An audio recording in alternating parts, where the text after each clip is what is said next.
তো আজকে বানালাম ফিলিপিনিস মুরগি বা ফিলিপিনিস চিকেন। তো প্রথমে আদা রসুন বাটা দিয়ে এবং বেশ খানিকটা গোলমরিচ দিয়ে আমি চিকেনটাকে ওই ধরো 25 থেকে 30 মিনিটের মতো ম্যারিনেট হওয়ার জন্য ফ্রিজে রেখে দিয়েছিলাম, যেটা ম্যান্ডেটরি। এবং ম্যারিনেশনটা যখন হয়ে যাবে, আমি কড়ার মধ্যে বেশ খানিকটা পেঁয়াজ বেরেস্তা বানানোর জন্য ভাজতে লাগবো।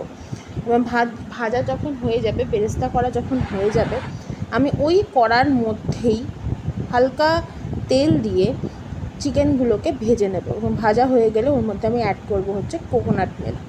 তো কোকোনাট মিল্ক অ্যাড করার পরে আমার চিকেনটা যখন হালকা ফুটতে লাগবে, ওর মধ্যে আমি অ্যাড করব হচ্ছে বেরেস্তাগুলো অ্যাড করার পর এপিট ওপিট ভালো করে নাড়িয়ে নেওয়ার পরে হালকা একটু বাটার দিয়ে আমি চিকেনটা নামিয়ে ফেলবো নাড়াচাড়া করে।